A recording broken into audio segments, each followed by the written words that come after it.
Pasangan Capres-Cawapres Prabowo Subianto dan Gibran Rakabuming Raka akan mendaftar ke Komisi Pemilihan Umum pada Rabu 25 Oktober hari ini. Bagaimana peta kekuatan Prabowo Gibran di Pilpres 2024 nanti? Telah hadir bersama kami di studio ada Pak Hariko Satria. Halo, selamat pagi Pak Hariko. Selamat pagi Mbak Selaku Presti. pengamat politik. Mas Hariko, sebelumnya terima kasih banyak telah berkenan hadir di pagi hari ini ya. Kita akan berdiskusi pada pagi hari ini terkait dengan pendaftaran Capres-Cawapres di hari terakhir ini. Kebetulan pasangan ketiga ini akhirnya setelah sekian lama teka-teki siapa kira-kira pasangan yang akan mendampingi Prabowo Subianto, akhirnya kemarin sudah dideklarasikan juga, sudah diumumkan seperti itu ya. Dan Mas Hariko melihatnya seperti apa nih sekarang ini, hari ini tepatnya Prabowo Subianto dan juga Gibran akan mendaftarkan diri ke KPU. Seberapa sih peta kekuatan dari Gibran dan Prabowo ini? Ya, kalau kita lihat ini pasangan pagi ya, amat pagi ya. Pagi ini kan Prabowo Gibran gitu ya. Iya, pagi betul. Iya. Prabowo Gibran ini termasuk di antara dua pasangan lainnya. Didukung oleh lebih banyak partai ketimbang dua pasangan lainnya gitu loh, sehingga cukup wajar mengapa terakhir mendaftar di KPU gitu, karena ada proses-proses yang harus dilewati. Betul.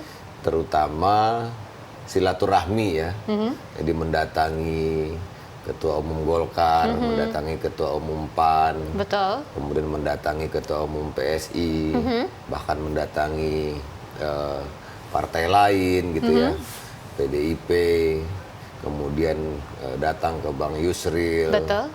ke banyak tokoh lah didatangi oleh Prabowo maupun Gibran. Kenapa hal ini dilakukan gitu? Betul. Agar saat deklarasi maupun ketika pendaftaran itu tidak ada yang tersakiti gitu. Baik. Misalnya kemarin itu kan ketika Pak Ganjar dan Pak Mahfud deklarasi, itu ada pernyataan dari Pak Sandi, oh hati saya seperti teriris, kata dia seperti itu kan. Baik. Nah itu yang dihindari sebetulnya. Atau ketika Pak Anies dengan Caimin deklarasi, itu sepertinya kurang berkoordinasi dengan PKS dan Partai Demokrat. Nah, hal-hal seperti ini yang dihindari oleh pasangan Prabowo dan Gibran ini, sehingga cukup lama proses musyawarah, mufakat, kemudian mendatangi banyak tokoh, Betul. mohon doa restu, sehingga akhirnya hari ini bisa mendaftar dan semuanya berjalan dengan baik gitu. Oke, baik. Tadi kan dikatakan oleh Pak Hariko mengenai tentang takut adanya kesalahpahaman atau ada yang tersakiti seperti itu ya. Mungkin saja pada pertemuan kemarin Gibran bertemu dengan AHY, Ketua Umum Partai Demokrat, selama 1 jam kurang lebih pertemuannya itu berarti tanda bentuk sedang permisi berarti ya kepada AHY. Iya. Itu juga peristiwa yang sangat menarik. Gibran ini mendatangi AHY, bukan hanya AHY, juga mendatangi Ibu Puan ya. Nah itu yang tidak dilakukan oleh Caimin, tidak mendatangi AHY gitu kan. Atau juga saya tidak tahulah kenapa Sandiaga Uno itu sampai mengatakan hati saya cukup teriris gitu kan, tapi bisa menerima walaupun ya setelah itu cair kembali kan. Nah belum itu yang dilakukan. legowo berarti ya? Legowo ya. Ya, okay. Tapi proses-proses itu yang penting. Jadi bukan berarti orang itu memaafkan, tetapi dia tentu tidak akan melupakan. Anda maju tapi belum bicara kepada saya gitu. Yeah, nah sebetulnya di antara 3 koalisi ini, koalisi yang paling ramping itu kan PDIP dan koalisinya Nasdem gitu kan, dengan PKB yang gitu ya. ramping itu maksudnya seperti apa? Ramping maksudnya itu sebenarnya lebih mudah mereka berkoordinasi gitu. Seharusnya tidak ada yang merasa didahului, tersakiti. Direbut dan merebut seperti itu ya, ada isu seperti itu soalnya. Sebetulnya kan mudah sebetulnya kan. Caimin misalnya berkomunikasi dengan AHY ketika itu, atau berkomunikasi dengan PKS gitu loh. Kalau saat ini kan Prabowo dan Gibran ini karena pendukungnya banyak, partai koalisi pendukungnya lebih banyak, kemudian partai non parlemennya juga lebih banyak, tentu akan lebih banyak juga yang didatangi seperti itu. Jadi biasanya itu selalu ada omongan, kok udah deklarasi sih belum ngabarin, Betul. belum ngasih tahu. Nah itu Iya, yang dihindari iya. oleh pasangan ini gitu loh. Iya. Ya, makanya mereka menyebutnya, bahkan netizen menamai ini pasangan Persatuan Indonesia. Gitu.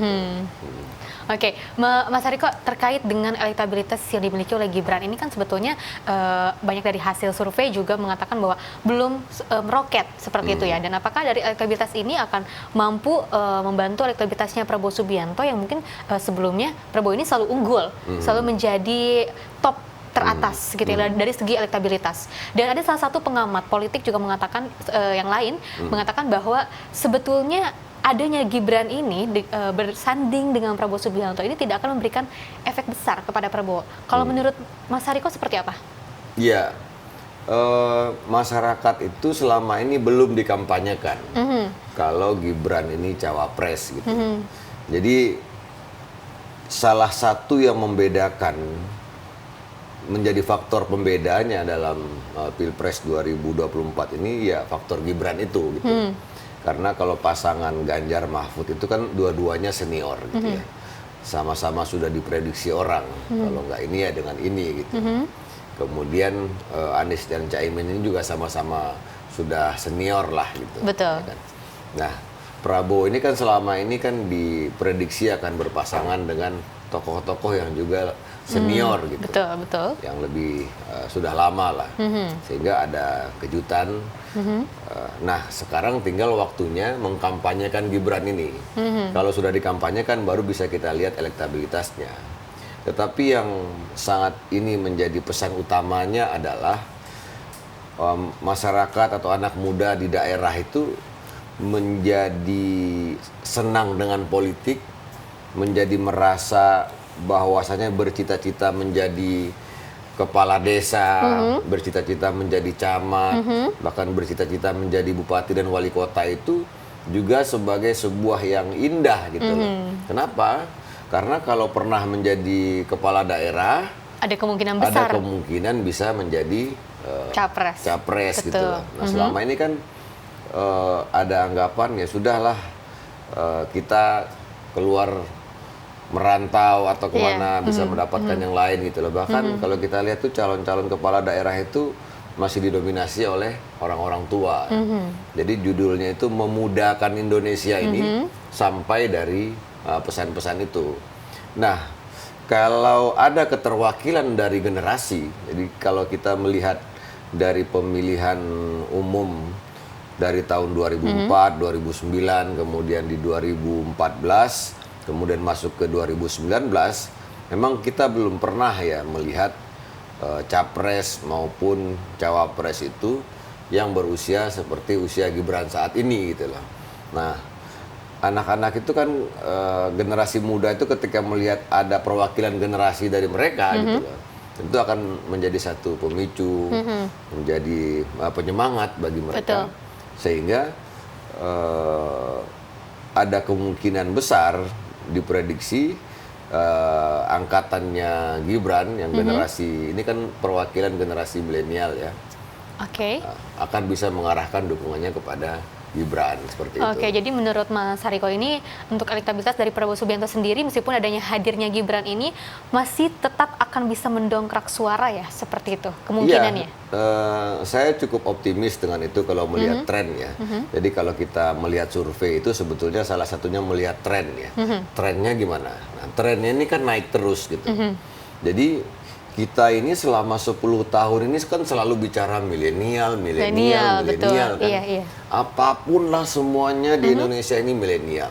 Bahkan ada warkop milenial, sendal milenial, baju milenial, rambut milenial. Pokoknya kita tuh sempat mengalami masa-masa di mana semuanya itu disebut dengan milenial gitu. Iya, Apa-apa gitu. Nah, namun di politik ini belum terlihat gitu loh.